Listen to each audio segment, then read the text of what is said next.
He grabbed my arm. "Mom, just stop. You're useless. You can't even handle a simple thing." His voice cracked through the terminal, sharp and loud. Gate B27 froze. A few people turned. One woman lifted her phone. I saw the red recording dot. I didn't say a word. I let my arm fall free from his grip, picked up my bag, walked away. I didn't look back. Not when he shouted again. Not when Vanessa muttered something under her breath.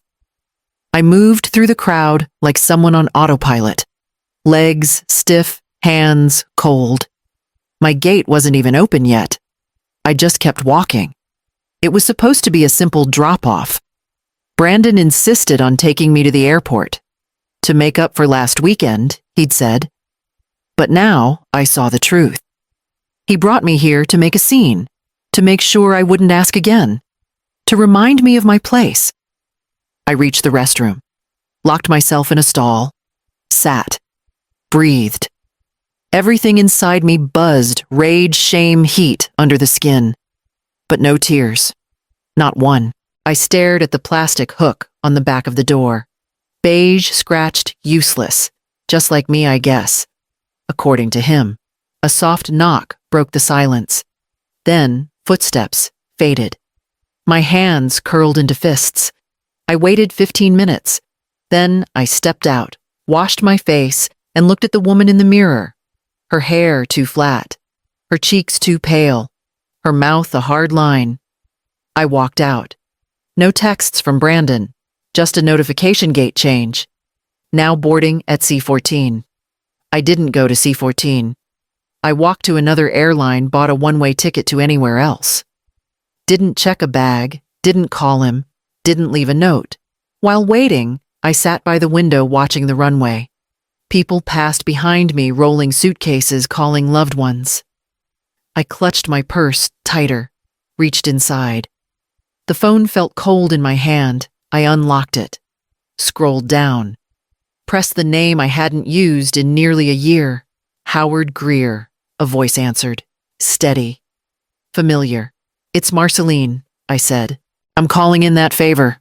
There was a pause. Then he said, "I'm listening." And I began to explain quietly, clearly. Not everything. Not yet. But enough. Enough to make him sit up straighter. Enough to make him say, "When you land, go to the UPS store. There'll be a packet waiting." I ended the call. Boarding began. I stood, walked to the gate. No more shaking. I didn't cry. I didn't explain. I just stepped forward. I slammed the car door shut. The driveway was empty. No lights on no sign of Brandon's truck. I walked to the front steps, reached for my keys, and pushed them into the lock. They didn't turn. I tried again. Jiggle. Twist. Push harder. Nothing. Then I saw it. Taped just below the peephole. A small printed note. "Stay with a friend until further notice. We'll call when ready. No name, no apology. Just a command. Like I was a stray dog. I stood there for a long time. Wind tugged at my sleeves. The porch light flickered on, then off again. I didn't knock. I didn't scream. I turned back to the car. It still smelled like airport coffee and airport nerves. I curled into the back seat, pulled my coat over me. My knees didn't bend the way they used to. My hip ached. I didn't care. I stared at the ceiling through the fogged-up glass. Thought of all the times I rocked Brandon to sleep. Read to him when he was sick. Fought his fevers through the night. Paid rent when his college job fell through. Covered his credit cards. Cooked his wife's special diet when she couldn't handle gluten. Now I was too much trouble to even call. The cold crept in through the door seals. I turned on the ignition once, just enough for heat, then shut it off. Gas wasn't free, and I wasn't going to beg. Morning came slowly, pale, silent, bitter. I walked around to the back gate locked, curtains drawn in every window. Even the dog didn't bark. I sat on the curb, waited. Nothing. At noon I called. Straight to voicemail. Vanessa's phone off. I tried Brandon 3 times. No answer. I drove to the library, sat in the corner near the local history shelf, opened a random book, didn't read a word.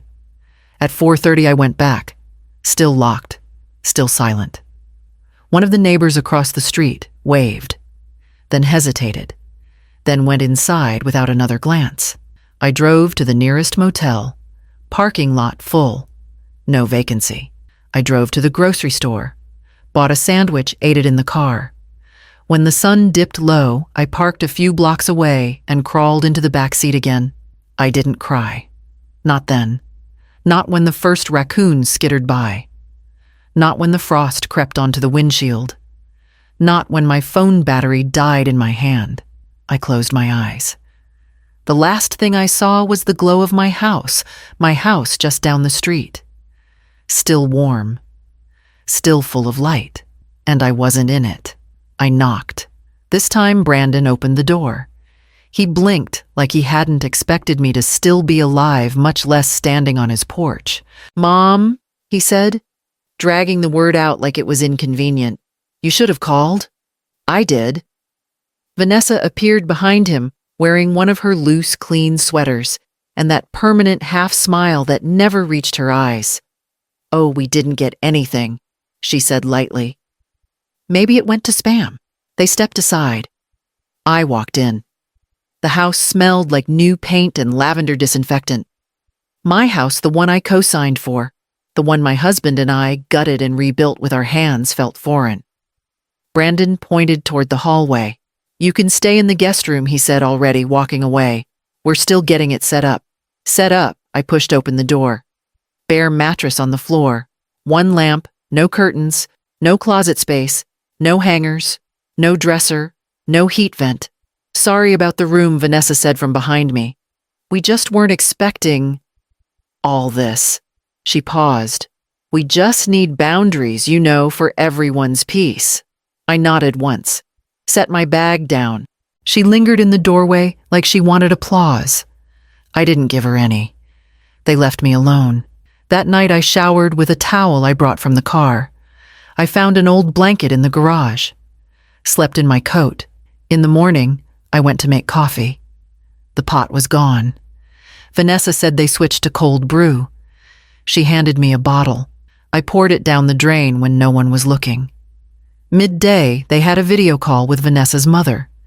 She sat on the couch laughing, calling Brandon her real son. I watched from the hallway. No one noticed. Dinner was vegan pasta. I was given a smaller plate. Brandon took seconds. Vanessa took the last roll. I washed the dishes. No one asked me to. No one thanked me either. The third morning, Vanessa knocked once, didn't wait, stepped into the room. "I noticed your things are kind of all over. Maybe keep it tidy. I like to do walkthroughs to keep the energy flowing." I nodded. Then I packed everything back into my suitcase and slid it under the bed. Later that day, I sat on the back steps watching the bird feeder I installed 5 years ago.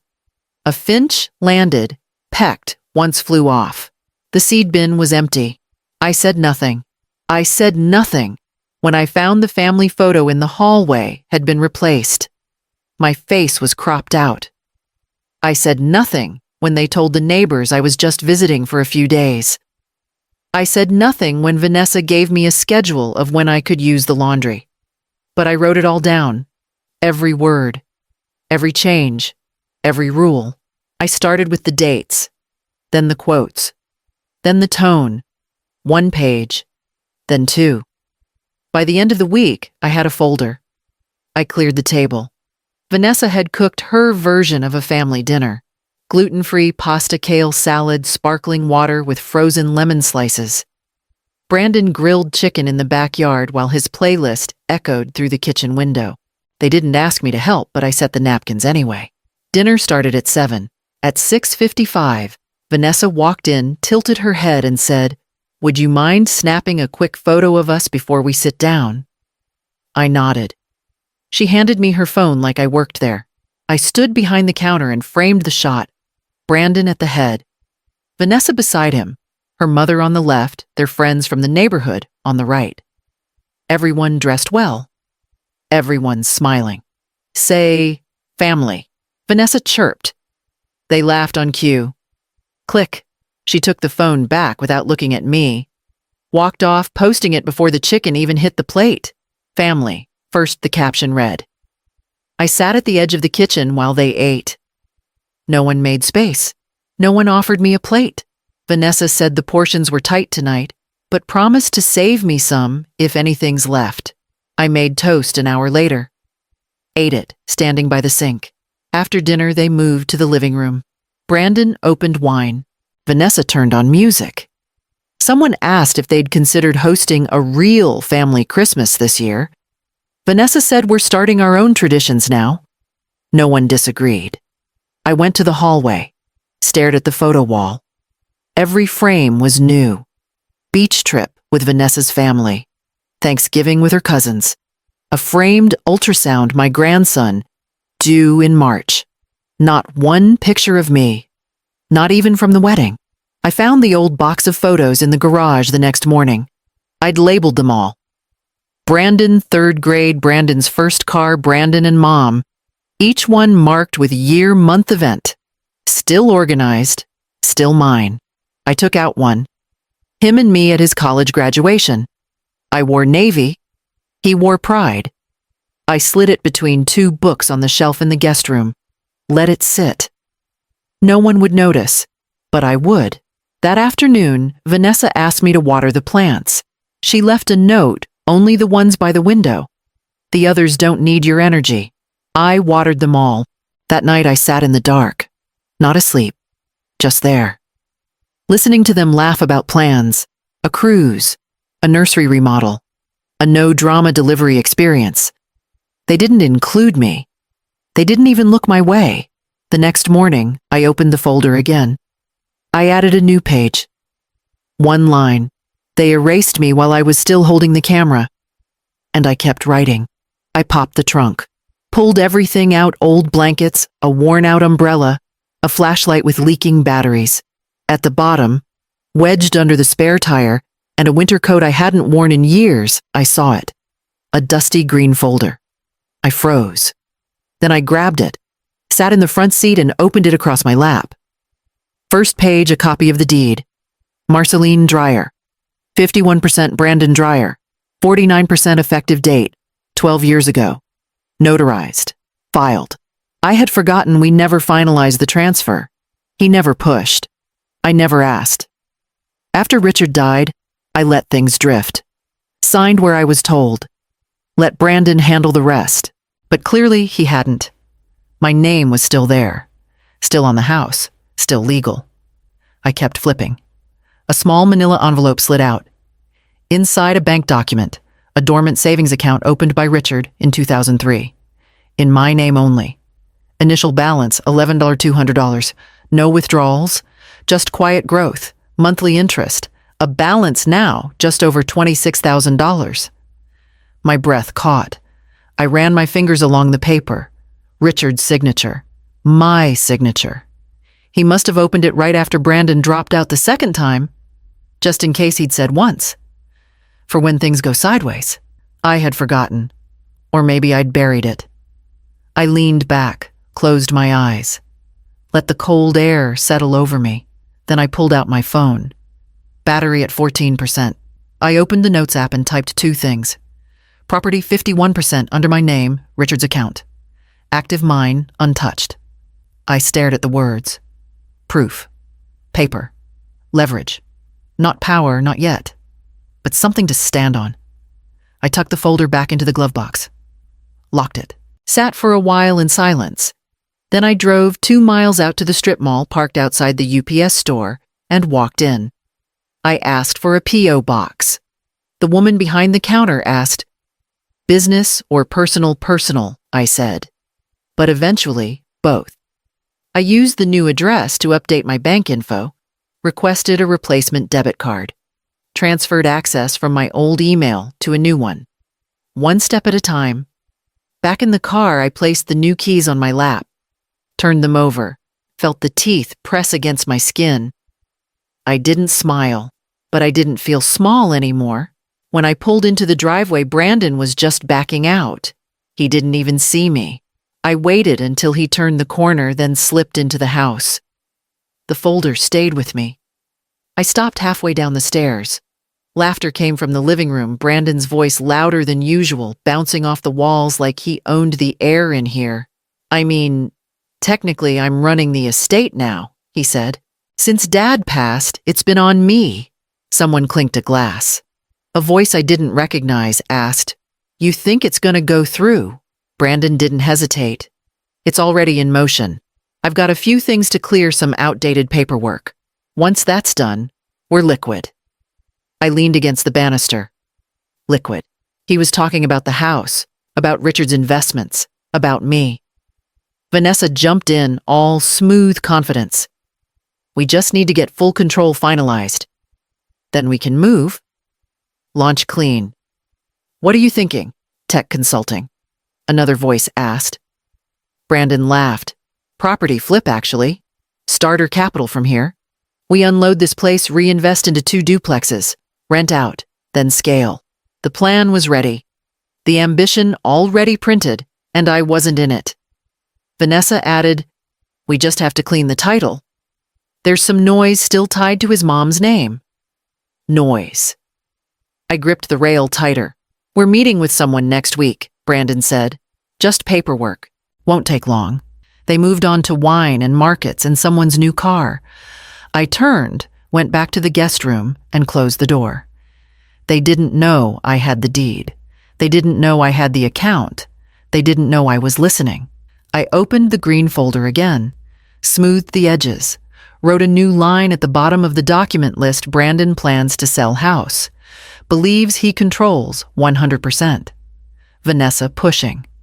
I opened my laptop, created a backup, labeled everything under my new email. Late that night, I heard them again. Just outside my door. "He's nervous," Vanessa whispered. "He needs to handle this before the baby comes." "We will," Brandon said. "We'll fix it. Fix what I shut my eyes." Thought of all the ways I'd fixed things for him, paid off his loans, let him move back in, cleaned up after every mess. Now I was just noise. The next morning they left early. Said nothing. I stayed behind, sat at the kitchen table, looked out the window at the tree Richard planted the year Brandon was born. It had split once during a storm, but still stood crooked, weathered, alive. I poured myself a cup of coffee. My own grounds hidden in a tin marked lentils. Then I made a call. Quiet, careful, deliberate. "Howard," I said when he answered.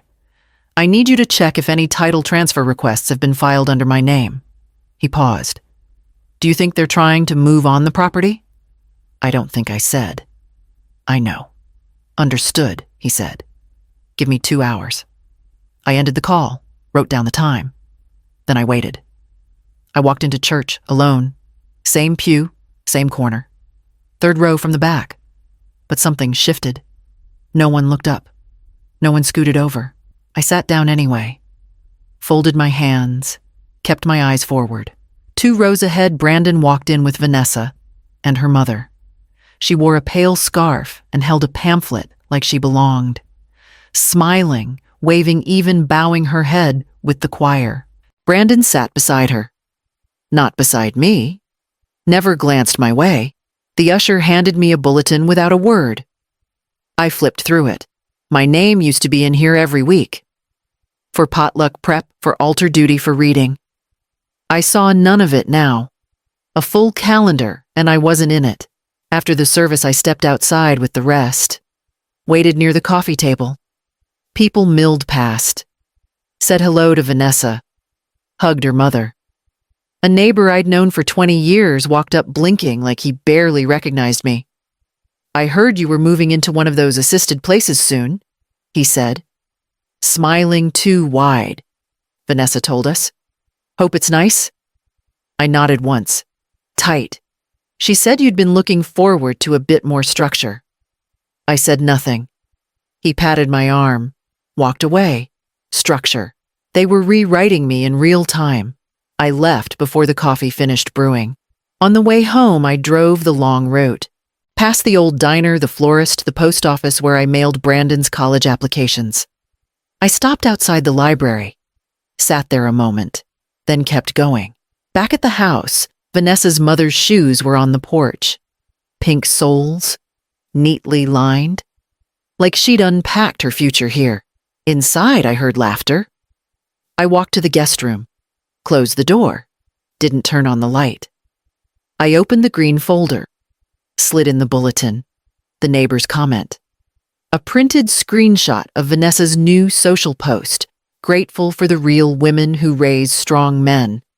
The photo Brandon and her mother, their hands on her pregnant stomach. I was tagged nowhere. I wrote one sentence beneath the page. They replaced me while I was still in the room. Then I picked up the phone, dialed Howard again. It's me. I checked the recorder's office, he said. Nothing's filed yet, but they've pulled documents, probably testing the waters. Good, I said. Let them keep testing. I can prep something for you, quietly. Protection clause ownership, lock whatever you want. Do it, I said. But I need it untraceable.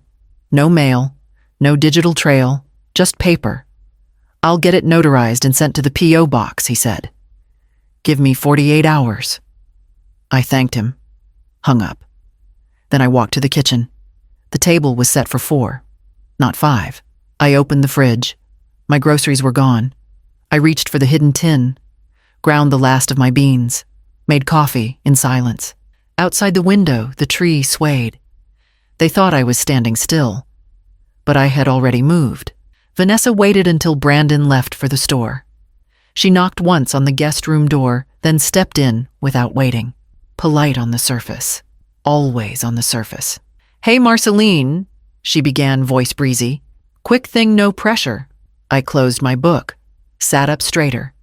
She held a manila folder corner crisp. We're putting together a small loan package, just to accelerate the business launch. Paperwork's already pre-filled mostly. Brandon just needs one more name on it. Temporary, just a formality. I looked at her hands. Perfect manicure, gold ring, steady fingers. I didn't answer. She laid the folder on the bed. It's not risky. Really standard. The house isn't part of it. We just need your signature on this guarantor line. I picked it up. Scan the fine print. They always think you won't read. She pointed. There, that's the spot. And if it helps, we'll write a letter saying we'll remove you as soon as the loan clears. Promise. I met her eyes. Calm, even. No, I said softly. She blinked, smiled. The polite kind, the kind that tightens instead of opens. I'm sorry, I added. I just don't think it's wise. Not at this stage. Her voice dropped half an octave. But we're family. I nodded once. Yes, we are. She stood there another second, then gave a single crisp laugh. Well, okay. Of course. No pressure. She took the folder, left the room without another word. That night, I came into the kitchen to warm my dinner. The door didn't open. The small hallway leading from the guest room ended at the kitchen entrance, now locked. I jiggled the handle. Nothing. From the other side, I heard the clink of plates. A chair dragging, a drawer shutting. I knocked once. No answer. I knocked again. Silence. I waited. 10 minutes. Then 15. Eventually, I returned to the room. A sticky note had been left on the guest door. It read, "Oops, door auto locks now. Will fix in the morning. Sorry." Signed with a heart and a smiley face. I peeled it off. Back in the room, I ate crackers. Cold, dry. I drank from a plastic water bottle I kept in the drawer. Then I wrote one more line in my green folder notes, refused to cosign. Kitchen locked, 7:42 p.m. The next day, no one mentioned it. The lock stayed. I heard Vanessa laugh as she poured Brandon coffee. I opened my own tin, brewed my own, sipped slow. I didn't confront her. I didn't ask. But that morning, I walked to the UPS store and found the envelope waiting. Inside the notarized freeze clause, full documentation from Howard, protective legal language, ownership lock. I slid the documents into the green folder. Then I began preparing the second envelope. I parked 3 blocks away, walked the rest. Hood up, sunglasses on, not for disguise, just habit now. I opened the P.O. box. Small metal door, brass knob. My name etched clean on the inside flap. Inside 2 letters, one from Howard, one from the bank. I tucked them deep into my coat, walked out, didn't look back. At the bank, I sat across from a woman with a crisp bob and a name tag that read, Charisse. She pulled up the account. Raised an eyebrow. Dormant since 2003, she said. But technically active. And still under your name. Do you want to update beneficiaries today? Not yet, I said. Not until I'm sure where everything's going. She nodded. Didn't push. I made the first deposit. Small. Enough to shift the balance. Enough to show the account was alive again. Then I opened a new checking account tied only to my P.O. box. No shared access. No secondary contacts. Then came the last request. I'd like a safety deposit box, I said. She smiled. Of course. What size big enough for paper? That afternoon, I drove west. Back roads, windows down, thinking. The green folder sat on the passenger seat. Sealed in a zippered pouch. Beneath it, Howard's envelope. The deed. The freeze clause. The updated trust outline. At a stoplight, I made a call. Greer Real Estate. This is Thomas. Thomas, it's Marceline Dreyer. Pause. Then, my God. Marceline. It's been too long, I said. I need your help. His tone shifted. Serious. Steady. Say the word. I need a secondary holding. Out of state. Something in my name only. Quiet. But solid.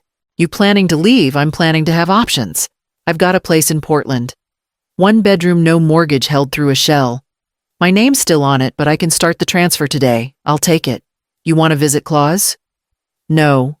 I want ownership. Quiet. Just in case. I'll overnight the paperwork. We said nothing for a second. Richard always said you were the anchor, he said. I stopped being one, I replied. But I remember how. I hung up, drove home slow. When I pulled into the driveway, Brandon's car was gone. Vanessa's too. Her mother's shoes still lined the porch.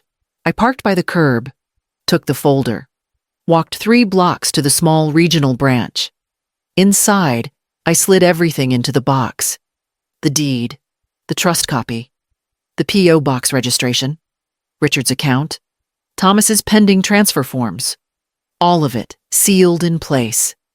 Quiet, real. When I stepped out, I didn't feel fear. I felt weight. In my hands. In my chest. They thought I was just there to dry out, fade, be handled. But they hadn't seen what I was building. That night, Vanessa served soup. Brandon talked about refinancing. I nodded. I smiled. And I thought of the key in my pocket. I met Howard at the notary office neutral ground. Gray walls, glass doors, cheap carpet. He slid the envelope across the table. Thick paper, sealed tight. Came from Richard's estate attorney in Vermont, he said. Delayed release clause. Triggered when your name was searched in property title queries. I blinked. That's what Brandon did. Howard nodded. They pinged the system. It flagged your name. Triggered the release. No one expected it to activate. I broke the seal. Pulled out 1 page. Yellowed slightly. Blue signature at the bottom. Codicil to the will of Richard James Dreyer. Effective only upon breach of Clause 17. Any heir who publicly humiliates my wife, Marceline Dorsey Dreyer, shall be immediately disinherited, with his share held in reserve, or redistributed at her discretion. I stared at it. Typed. Signed. Witnessed. Notarized. Date 12 days before his death. He knew I whispered. Howard leaned forward. You never mentioned this. I didn't know it existed. He tapped the seal. This is enforceable. It'll hold. It'll bury them. I folded the page carefully, placed it in a new envelope, slid it into my bag. Brandon didn't know. Vanessa didn't know. But now I did. We left the notary in silence. Outside, the sun was too bright. Howard stopped beside my car. You ready to use it? I looked at him. Steady. Not yet. He nodded. Call when you are. That night dinner was grilled chicken and cold politeness. Brandon talked about appraisals. Vanessa asked if I could look after the baby once it came, but just during the day. We'll need space at night. I said nothing. After the dishes, I went to my room, opened the green folder, slid the codicil between the deed and the trust papers, labeled the section Clause 17, Reserved Authority. Then I typed one line on a fresh document. He gave me the final word. I printed it, folded it, added it to the deposit box the next morning. They thought I was standing still. But the sword was already drawn. I opened the laptop. New document. New name. Brandon Vanessa timeline first column date. Second incident. Third expense paid by me. Fourth statement overheard. Fifth witness. I started typing. March 14th. You're useless, screamed at Dallas airport. Public humiliation, multiple witnesses. One video possibly circulating. Filed under Clause 17 trigger. March 20th. Locks changed on family home. Note left. Stay with a friend. No formal eviction. I slept in car. Filed under constructive abandonment. March 22nd. Vanessa allowed re-entry. Moved to guest room. No closet space. Stated, we need boundaries. Filed under intentional displacement. March 29th. Family dinner photo posted. Caption, family first. I was asked to take the picture. Excluded from post. Public online exclusion. Saved screenshot. Then came the spreadsheet. Brandon's car insurance. 4 years paid. Vanessa's nursing course. Tuition covered in full. Brandon's loan default. Paid off by me. Property tax. I covered the last 3 years. I attached PDFs of receipts. Screenshots of statements. All labeled, time-stamped. Then I opened the photo folder. Started tagging Vanessa's mother unpacking in my kitchen. My groceries tossed. My own shoes lined beside the back door, separated from the rest. Each photo added quietly. Each name recorded.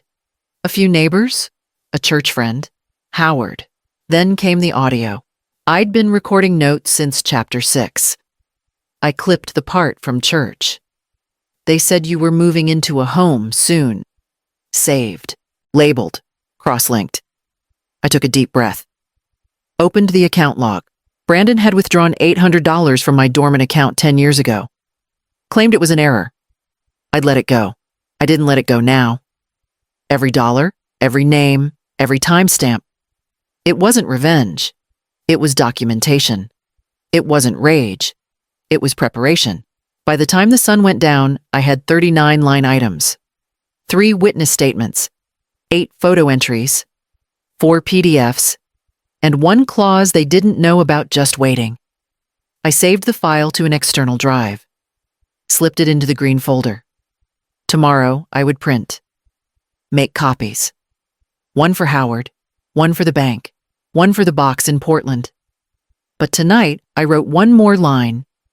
Pattern ongoing emotional diminishment, plus financial extraction. Then I closed the laptop, poured 1 last cup of coffee, and waited for the next move.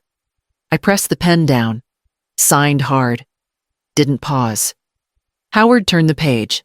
I signed again. The notary watched, stamped, slid it across. Page after page, everyone undoing something they thought they'd secured. We revoked shared access to the trust account, reassigned the secondary property in Oregon into my name alone, froze the primary deed, triggered a title hold, filed the codicil to activate Clause 17, held in pending status. Each move quiet, precise. Howard handed me a final form. This one pulls the house from public marketability unless you approve it. I nodded. Signed. He tapped his pen once. They won't know until they try to use it. Good, I said. Let them try. He pulled a small folder from his briefcase. Labeled copies, City Recorder's Office, County clerk. Bank holding. Brandon's lender. You want me to send these? No, I said. I'll walk them in. At the bank, I met with a manager. Left the notarized documents and confirmation letter. At the city records office, I slid the envelope through the submission slot. Kept the receipt. At Brandon's lender, I handed the woman the revocation notice. She frowned. You're removing the co-ownership on this. I'm revoking my guarantee. She adjusted her glasses. Are you sure? I looked her straight in the eye. He's sure about everything. Let him be sure about this too. She didn't ask again. That night I returned home. They were in the living room watching something loud. Brandon glanced at me. You went out just errands, I said. Vanessa muted the TV. We're meeting with the bank tomorrow. They said everything looks green lit, so just in case you get a call. I won't, I said. She blinked. Won't what? I won't get a call. I'm not part of it anymore. Brandon sat up. What do you mean? I didn't answer. I walked to the guest room, closed the door, locked it from the inside, pulled out the green folder, filed the day's receipts, noted timestamps, labeled actions taken. Then I pulled out a clean sheet, wrote, they met with silence.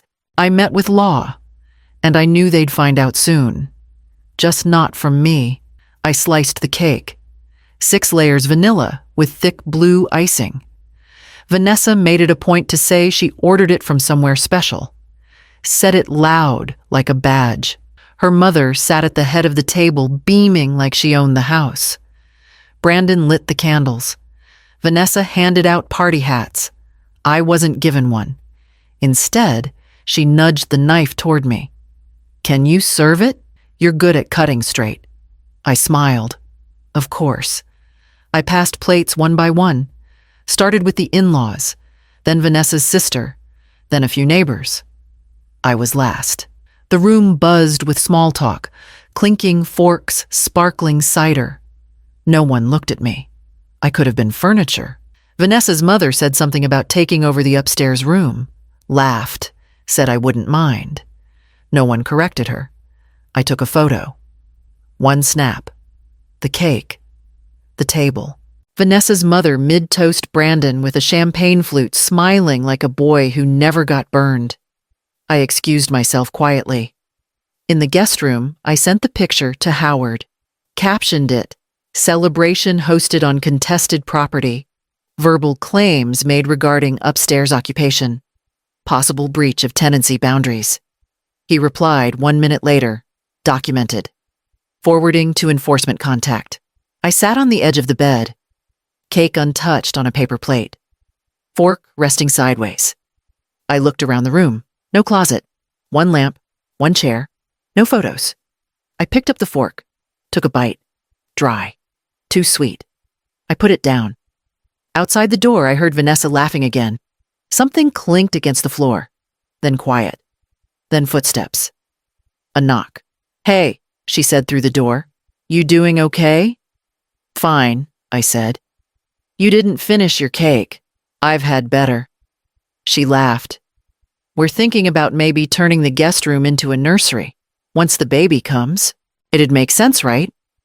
I didn't answer. Well, just letting you know early. So it's not a surprise. I smiled to myself. Too late for that. She waited maybe for a response. Didn't get one. Eventually, her footsteps faded. I reached under the bed. Pulled out the second green folder, the one without labels. Inside, the copy of the title, Hold. The trigger clause summary. The city receipts. The codicil. Everything they didn't see. I added the party photo to the stack. Then wrote on a sticky note. They celebrated. I served. Next time I won't. I sealed the folder.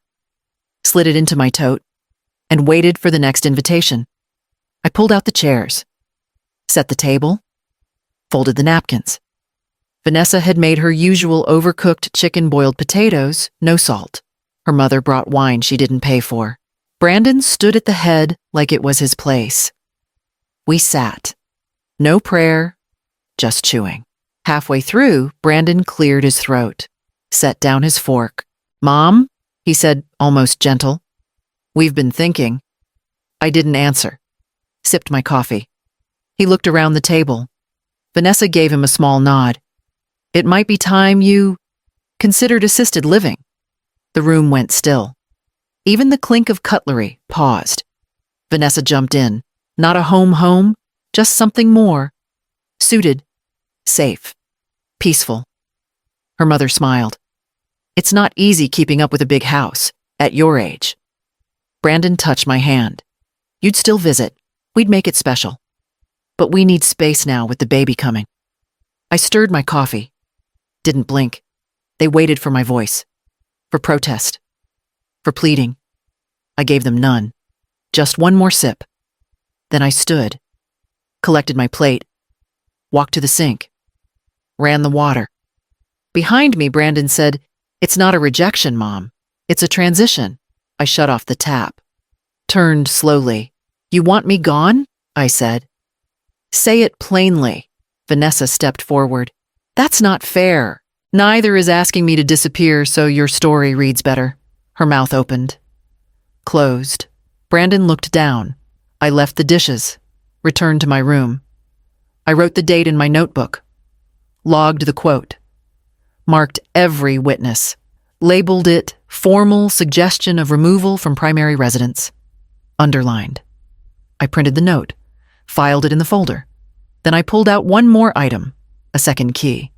The Portland unit. Fully transferred. Fully funded. Fully mine. I stared at it for a long time. Then I placed it in my coat pocket and began to pack. I walked into the bank with the folder in my hand and my name on every page.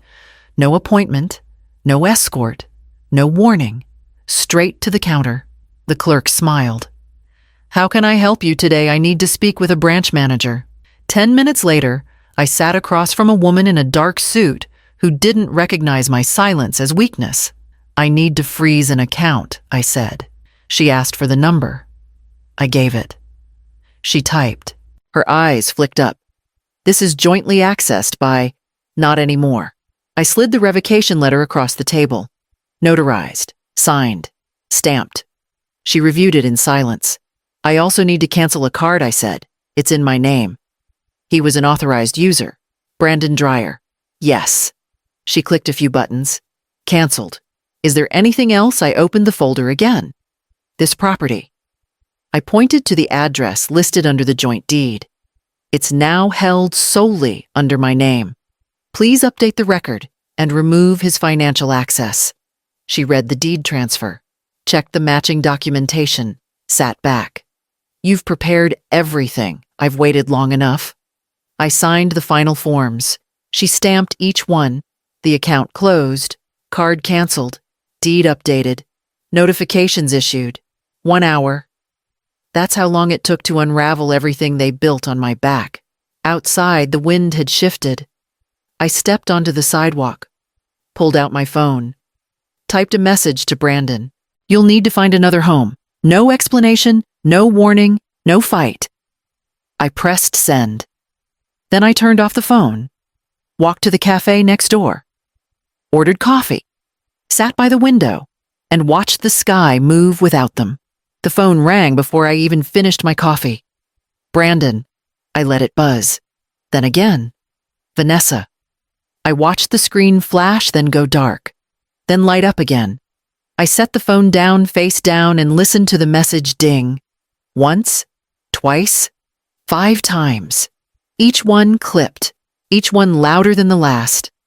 I opened the messages. Read none of them. Brandon, Mom. What the hell is this, Vanessa? Call us back right now. You can't just... Then silence. Then more calls. One after another. Back to back. I turned the volume down. Let the battery drop. When the phone finally went still, I checked the voicemail log. 12 missed calls. 7 voicemails. I listened to one. Brandon's voice, raw. "You froze everything. You froze the house. I had a meeting tomorrow. What did you do?" "I saved it. Labeled it. Response to legal correction." Vanessa's voice next. "We're not bad people. We just needed help. You always make it so hard." I saved that too. Then came the third no words, just breathing. Angry. Choked. Desperate. I didn't listen to the rest. That night, I sat by the window of the motel room I booked under my own name. The folder sat beside me, zipped. Everything done. I drank coffee from a paper cup. On the nightstand, the phone blinked once, then died. Battery gone. I didn't move. Let them sit in the panic. Let the silence answer louder than I ever had. I opened the door. They stood there. Brandon holding a paper-wrapped bouquet, Vanessa with a basket of overpriced things she never used herself. "Hi, Mom," Brandon said, voice low. Vanessa gave a tight smile. "We brought a few things, just wanted to talk." I didn't speak, just stepped aside. They walked in slowly, like the ground wasn't theirs anymore. Because it wasn't. The apartment was small. Clean. Mine. No space for pretending here. Brandon set the flowers on the counter. "We've been thinking a lot about how things got out of hand." Vanessa nodded. "I said some things I shouldn't have, but I was scared. About the baby, the future."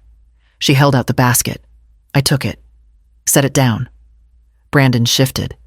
"We didn't mean for things to go so far. You know we love you." I nodded. They waited for more. There was none. Vanessa tried again. "We can figure something out.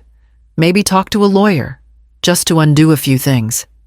She meant reverse the deed, unfreeze the accounts, make it go back to when I was quiet and useful. I stepped toward the door, opened it, held it there. Vanessa's mouth opened, closed. Brandon swallowed hard. "So that's it." I nodded once. They walked out slow. No one raised their voice. No one begged. At the door, Brandon turned. "You don't have to do this." But I already had. I shut the door, locked it, picked up the basket, removed the ribbon, tossed it in the trash, then made coffee, sat down, waited for morning. I printed the documents at the UPS store. No emotion, no hurry. The deed first re-recorded official, signed and witnessed. Next, the letter from the bank confirming account closure and control transfer. Last, the photo, the one from the airport. Me walking away. Brandon mid-yell, mouth twisted, hand raised. A stranger's phone caught it all. I didn't know the woman who sent it to me. She just said, "I thought you might want this." I did. I had it printed in matte. No edits. On the back, I wrote in pen, "That moment cost you everything." I slid it into a folder with the others. No note, no message, just facts. I sealed the envelope, addressed it to the house I once paid for, where they sat, likely pacing, whispering, trying to find a way back. I dropped it in the box on the corner. No tracking, no signature required. They'd know it when they saw it. That night I cleaned out the last of the moving boxes, recycled what didn't matter, filed what did. I made coffee, sat on the couch, turned on no lights. Only the soft click of the kettle behind me. Only the hush that followed. I unplugged the landline, stopped checking voicemail. Let the quiet grow thick. Weeks passed. I didn't mark them. I counted by coffee filters used by how many times I opened the curtains and let the light in. Not many. I didn't need much light to feel steady. Then Ruth called. "Just thought you'd want to know," she said. Brandon and Vanessa moved in with her mother. He's been driving her old sedan, the Lexus gone. I didn't ask how she knew. She always knew. Anything else I asked. They said they're rebuilding. I said nothing. Ruth exhaled. "They never thought you'd do it." I hung up kindly. Later that day, the bank called. A routine check. "Just confirming the updated accounts are functioning as requested," the man said. "All good," I said. "You're the sole name listed now," he added, like a fact that still surprised him. "Yes," I said. "That's correct." I updated my mailing address, closed the P.O. box, set up direct deposit from the rental in Oregon. No one had keys but me. No one had access but me. I opened my notebook, drew a single line under the last entry, then flipped to a clean page, wrote the date, and waited for morning. I opened the sliding door. Cool air. City noise below. A bird on the railing unbothered. I stepped outside barefoot. The balcony was narrow, wide enough for a chair, a table, and me. I poured the coffee. Steam curled up from the rim. The mug was plain white, a little chipped on the handle. I'd found it at a thrift store weeks ago. The letters stamped across it faded, but still clear. Still here.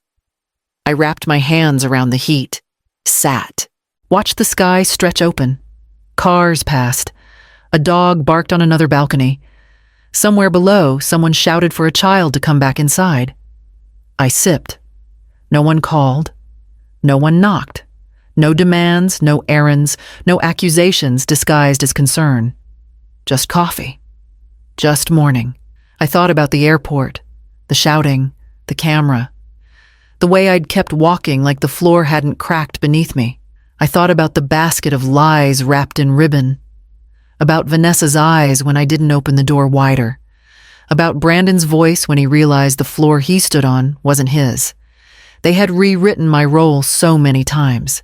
Caretaker, cook, wallet, burden. But they never erased me. They never read the last line. I lifted the mug again. Still here. Still mine. Still beginning.